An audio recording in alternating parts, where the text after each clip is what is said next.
Chú cá voi sát thủ đang mắc cạn trên bờ, liên tục kêu cứu thảm thiết, vì nó dường như sắp rời khỏi thế gian tươi đẹp này. Kế hoạch mà ông trời an bài cho nó là gì? Sau 6 giờ kêu cứu liên tục, cuối cùng cũng có người tìm thấy nó.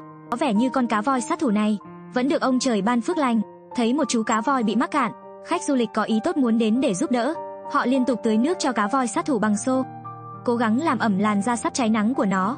Hóa ra con cá voi sát thủ này bị cá mập khổng lồ săn lùng, nên đành bơi vào bờ biển để có thể sống sót. Nhiều du khách có thiện chí đã cố gắng đẩy nó trở lại biển. Sau một vài lần thử, chú cá voi sát thủ vẫn bất động. Mọi người có biết một con cá voi sát thủ trưởng thành có thể nặng bao nhiêu không? Với cá voi sát thủ trưởng thành, trọng lượng có thể đạt khoảng 5,5 tấn, nặng bằng 3 chiếc ô tô của chúng ta. Bởi vậy nếu chỉ dựa vào sức lực của mấy người tốt này thì không bao giờ đủ. Họ đã nghĩ ra một cách khác, đó là tiếp tục đào hố dưới bụng con cá, vì nửa thân của cá voi sát thủ đang vùi trong cát biển. Nhưng những hành động này chỉ như giọt nước trong ly, sóng nối tiếp sóng, liên tục ngăn cản nỗ lực giải cứu của mọi người. Cát vừa đào ra, vài giây sau lại bị nước biển đẩy vào.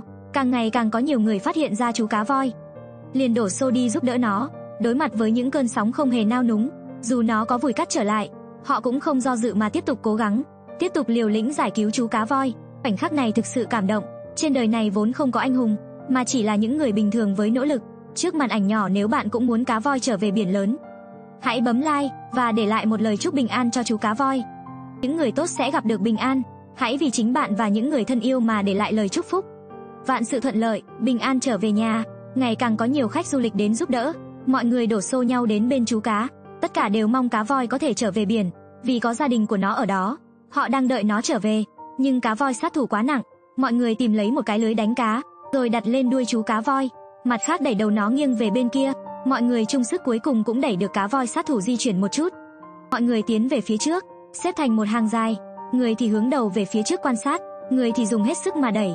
Chú cá voi dần dần lại gần biển lớn. Khi cá voi sắp xuống được biển, thì những trận sóng ngày càng lớn đã đánh vào và đưa cá voi trôi ngược vào bờ. Hình như những con sóng muốn phản đối những vị du khách tốt bụng.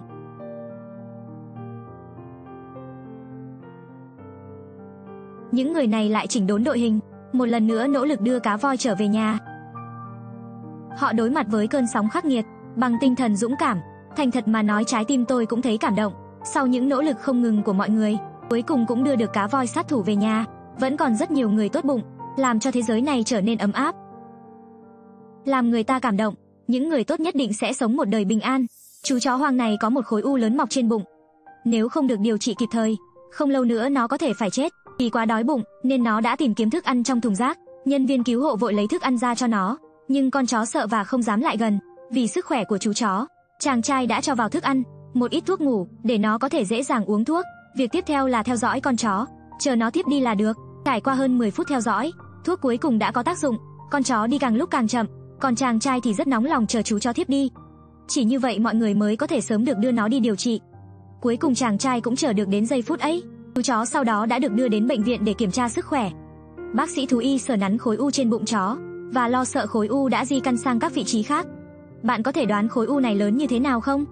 Thử để lại bình luận để dự đoán nhé. Chàng trai lập tức đưa chú chó đi kiểm tra thêm toàn thân. Thật không may, khối u này nằm ở phổi. Điều này có nghĩa là phẫu thuật sẽ rất nguy hiểm.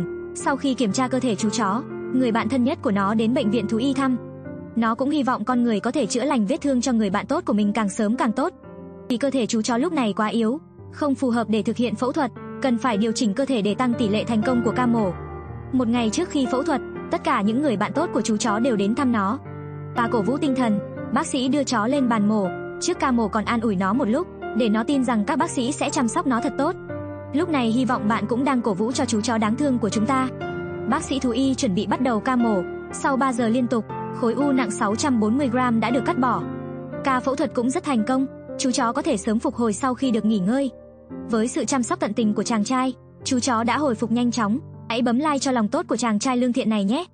Chú chó cuối cùng cũng thoát khỏi cơn đau do khối u gây ra. Chàng trai cũng đưa nó về để đoàn tụ cùng bạn bè. Cùng nhau chúc cho chú chó có một cuộc sống khỏe mạnh và hạnh phúc trong tương lai nhé. Hãy quan sát kỹ cổ chú chó hoang này bị mắc bởi một chai nhựa. Chú chó cố gắng lắc lắc cái chai, nhưng kết quả đều thất bại. Theo lời kể của người dân địa phương, chú chó mắc kẹt trong chai nhựa như vậy suốt 25 ngày và không ăn gì trong suốt khoảng thời gian đó. Những người dân tốt bụng cũng cố gắng tìm cách giúp chú chó, nhưng chú chó bỏ chạy ngay khi nhìn thấy con người. vì nó không muốn bị con người làm tổn thương một lần nữa. Tại sao lại có những kẻ độc ác như vậy? Lấy việc hành hạ động vật làm niềm vui. Hãy để lại cảm nhận của bạn về những người đó dưới bình luận nhé. Chàng trai bắt đầu tìm kiếm con chó ngay lập tức. Sau khi tìm kiếm cẩn thận, phát hiện chú chó đang trốn trong một góc vắng. Nhưng khi chàng trai đến gần, con chó lập tức cụp đuôi bỏ chạy. Chúng ta đều biết chỉ khi chúng sợ hãi nhất, chúng mới cụp đuôi bỏ chạy như vậy. Có thể hiểu được con người đã làm tổn thương chú chó sâu sắc như thế nào. Khi chàng trai tìm thấy con chó một lần nữa, phát hiện có một chú chó có màu giống nó ở bên cạnh. Theo lời kể của dân làng, bọn chúng là anh em ruột. Từ khi chú chó anh bị mắc kẹt như thế, chú chó em đã luôn lo lắng cho anh mình, thậm chí chẳng bằng ăn uống. Những dân làng tốt bụng còn mang thức ăn cho chó, nhưng anh mình đang trong tình trạng như thế, nó thực sự không có tâm trạng để ăn, chỉ muốn lặng lẽ ở bên anh mình. Có thể tưởng tượng được tình anh em của họ sâu đậm đến mức nào. Chú chó anh không muốn em mình phải chịu khổ như vậy, muốn tự mình cách sau đó đi đến một bãi đất trống. Hóa ra nó muốn chui vào tường để giữ cái chai lại rồi kéo mình ra. Hy vọng mọi người cũng đang cổ vũ cho chú chó, nhưng ngay khi con chó phát hiện ra rằng chàng trai đang theo dõi mình, nó lập tức quay đầu và bỏ chạy, cuối cùng lại biến mất khỏi tầm nhìn của chàng trai. Chàng trai tiếp tục tìm kiếm chú chó. Cuối cùng, với sự giúp đỡ của người dân xung quanh, anh đã tìm thấy nơi ở của chú chó. Sau đó cô gái đã lắp camera giám sát gần đó để quan sát chú chó. Camera quay được cảnh chú chó đang liên tục liếm cái chai. Có thể tưởng tượng được nó đói và khó chịu thế nào. Tôi mong bạn có thể cổ vũ cho chú chó. Nếu như nó không còn thì chú chó em sẽ cô đơn thế nào? Nếu bạn cũng nghĩ thế, xin hãy bấm like nhé. Chàng trai quyết định tiến hành giải cứu chú chó. Họ giăng lưới xung quanh những lối thoát. Khi chú chó nhìn thấy chàng trai đến, nó lập tức trốn vào bãi rác. Nó muốn tiếp tục lợi dụng bức tường để thoát khỏi cái chai. Và may mắn thay, nó đã thành công. Nhưng cuộc giải cứu chưa hề dừng lại, bởi vì con chó đã không ăn gì trong 25 ngày. Chàng trai lo lắng rằng sẽ không ổn đối với cơ thể của chú chó. Sau nhiều khó khăn, chàng trai cuối cùng cũng bắt được chú chó vào lưới. Con chó vùng vẫy trong tuyệt vọng, vì sợ rằng sẽ lại bị thương như trước. Chàng trai nhốt nó vào chuồng và lấy vải phủ lên. Sau đó đưa đến bệnh viện kiểm tra. Người ta thấy dạ dày chú chó trống rỗng do thiếu ăn lâu ngày. Các bác sĩ thú y nói rằng những con chó đã sống sót lâu như vậy là nhờ nước mưa. Bác sĩ tiêm chất dinh dưỡng cho chó, rồi đưa nó về nơi ở cũ. Những người dân làng tốt bụng đã chuẩn bị thức ăn và lồng cho chúng, quyết tâm chăm sóc chúng đến già. Hãy bấm like cho những cư dân tốt bụng. Chúc cho hai chú chó luôn mạnh khỏe và hạnh phúc về sau.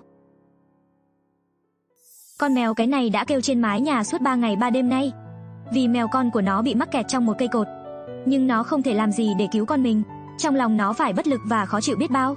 Điều duy nhất mà mèo mẹ có thể làm là ở bên con suốt ngày đêm, vì nó sợ chú mèo con sẽ bị thương một lần nữa. Mèo mẹ luôn an ủi và động viên con, nói với nó rằng mẹ vẫn ở đây, đừng lo lắng. Hãy để lại cảm nghĩ của bạn về mèo mẹ ở phần bình luận nhé. Tôi tin rằng tất cả các bạn đều là những người tốt bụng. Những người qua đường có ý tốt đã thử buộc quần áo lại với nhau, làm thành một sợi dây để mèo con trèo lên, nhưng mèo con quá nhỏ để hiểu được ý định của mọi người. Để xem xét kỹ hơn những gì đang diễn ra bên trong, chàng trai đưa camera vào trong cột. Mèo mẹ ở bên quan sát từng nhất cử nhất động của anh ấy. Chú mèo con nhìn thấy camera và vùng vẫy trong tuyệt vọng. Nhưng con mèo còn quá nhỏ, hoàn toàn không thể tự leo lên được, chỉ có thể kêu trong bất lực. Mèo mẹ nghe tiếng mèo con kêu meo meo, lập tức an ủi nó. Mèo con chỉ muốn xà vào vòng tay mẹ, nước mắt lập tức trào ra. Để tránh cho mèo con bị mất nước, một người phụ nữ dùng ống để đưa nước vào cho mèo con. Mèo con tuyệt vọng uống nước bằng cách này. Bước tiếp theo là cung cấp thức ăn cho mèo con, để nó có sức trước. Mèo con meo meo gọi mẹ sau khi đã ăn no. Mèo mẹ nghe thấy liền lao đến bên miệng cột. Mèo con càng kêu to, trong lòng mèo mẹ càng khó chịu. Rồi mèo mẹ quyết định vừa trèo lên mái nhà vừa kêu gọi con người đến giúp đỡ. Nó đành dành hy vọng cuối cùng vào con người. Tất nhiên chúng ta không thể phụ lòng mong đợi của mèo mẹ. Chàng trai ngay lập tức đi gọi chuyên gia cứu hộ. Với sự cho phép của chủ sở hữu tòa nhà, đội cứu hộ quyết định dỡ bỏ một phần tường cột để cứu chú mèo con. Chàng trai cắt gạch phía dưới bằng máy cắt. Cuối cùng, một phần của gạch của ống đã được dỡ ra thành công.